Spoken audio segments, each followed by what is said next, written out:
नागपूर या ठिकाणी हिवाळी अधिवेशन सुरू आहे आणि भाई जगताप सध्या या ठिकाणी पोहोचलेले आहेत। खरं तर भाईंनी एक ब्लॅक कलरचं मस्त ब्लेझर घातलेलं आहे। अधिवेशनानिमित्त वेगवेगळे कपडे जे आहेत ते वेगवेगळे सातत्याने परिधान करत असतात। भाई आज ब्लॅक कलरचं ब्लेझर आहे, नेमकं काय मत आहे आजचं? शुक्रवार देखील आहे। नाही, असं काहीच नसतं. नाहीये। नागपूरमध्ये थंडी असल्या कारणाने इथे अशा पद्धतीचे गरम कपडे, मग ब्लेझर असतील किंवा सूट असतील, हे घालण्याचं या ठिकाणी संधी मिळते। गेली 2-3 दिवस खूप थंडी नागपुरामध्ये आहे। आम्ही तरुण दिसलो असलो तरी पण आमचं वय झालेलं आहे, त्यामुळे आम्ही अशा पद्धतीने नागपूरमध्ये मी अशा पद्धतीने वावरत असतो आणि मला आवडतं ते। त्यामुळे कुठचा वार हा महत्त्वाचा नाही, कपडे कोणतेही असले तरी सभागृहातलं काम तेच असतं आणि विरोधक म्हणून आमची भूमिका आम्ही चोख बजावत असतो। सरकारला धारेवर धरण्याचं काम चोख करत असतो। अर्थातच या तुम्ही म्हणालात की नागपूरमध्ये खूप थंडी आहे, गरम कपडे परिधान करणे, असाच एक गरम मुद्दा मुंबईचा सध्या सुरू आहे।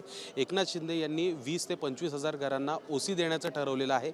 एक मास्टर स्ट्रोक निवडणुकीनिमित्त त्यांनी खेळलेला आहे का? तुम्ही देखील मुंबईचे आहात। नाही, एक असं आहे की राजकारण आपल्या आपल्या जागी असेल, मुंबईकरांचे अनेक प्रश्न आहेत। मग हे 25,000 घरांचं असेल किंवा चाळीमधल्या लोकांचे प्रश्न असतील, पुनर्निर्माणचा प्रश्न असेल, ह्या बाकी सगळ्या गोष्टी आहेतच। त्यामुळे हे गोष्ट खरी आहे, त्याच्यामध्ये ते सगळे एक्सपर्ट आहे, सरकारच एक्सपर्ट आहे की निवडणुकीच्या काळामध्ये काय काय करायचं, अशा पद्धतीचं त्यांचं नेहमीच आहे। पण 25,000 लोकांना जर न्याय मिळत असेल तर मी स्वागतच करीन त्याचं। अर्थातच समजा पाहायला गेलं तर महायुतीच्या बैठका या कुठेतरी वेगाने होत आहेत।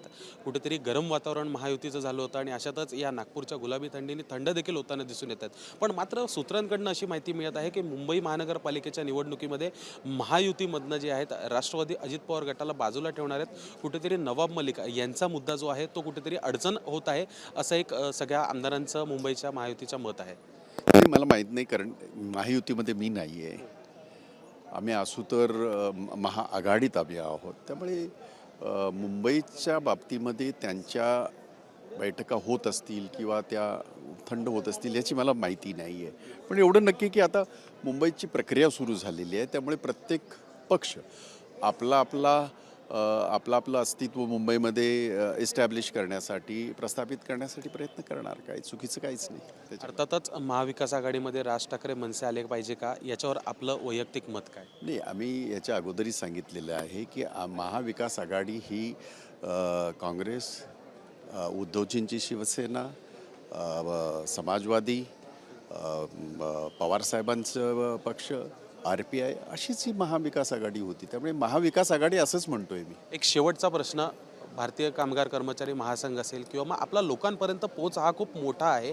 अनेक वर्षांपासून आपण आमदार देखील आहात, अशामध्येच विरोधी पक्ष नेतेपद हे वर्षभरापासून हे सरकार देत नाहीये, यावर आपलं काय मत आहे? मी याच्या अगोदरच पहिल्या दिवशी मी आलो त्या दिवशी मी म्हटलं की हे दुर्दैवी आहे आणि महाराष्ट्रासारख्या पुरोगामी राज्यामध्ये जिथे शाहू फुले आंबेडकरांचा वारसा आम्ही नुसता भाषणामध्ये हे सांगतात, आम्ही ते जगतो, तो वारसा आम्ही जगण्याचा प्रयत्न करतो। परंतु ह्यांची भाषणं जर बघितलीत तर ते छत्रपतींच्या बाबतीमध्ये केवढा त्यांना हे असतो, संभाजी महाराजांबद्दल केवढा असतो, पण संभाजी महाराजांना पकडून देणारे कोण, याचा कधी उल्लेख केला का? वंदे मातरमचं त्याला विरोध कोणी केला, हे सगळे बोलतात का? त्यामुळे यांचं हे जे संसदीय काम आहे ते आपल्या याच्या घटनेच्या चौकटीत झालं पाहिजे, पण ते करत नाही आहेत। आता एखाद्या वेड्याने हातामध्ये दगड घेतला आणि मारायचं येलं तर काय आम्ही म्हणणार? आम्ही आमच्या पद्धतीने मागतोय। मागच्या अधिवेशनामध्ये नावं दिलेली आहेत, त्यांचं काम आहे त्याच्यावर निर्णय घेणं।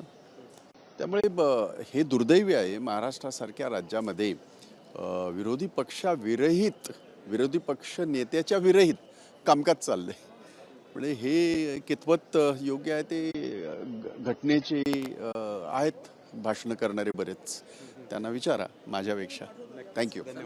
बघू शकतो आपल्यासोबत आमदार भाई जगताप होते आणि थेट त्यांचं मत काय आहे विरोधी पक्षनेतेपदी हे सरकार जे आहे कुठेतरी हिरवा कंदील देत नाही यावर त्यांनी सांगितलेलं आहे. सोबत अनेक मुद्द्यांवर जे आहेत दिलखुलासपणे त्यांनी आपल्यासोबत चर्चा देखील केलेली आहे. व्हिडिओ जर्नलिस्ट मनोज सोलंकी सोबत मी शुभम उमाळे, जय महाराष्ट्र न्यूज, नागपूर.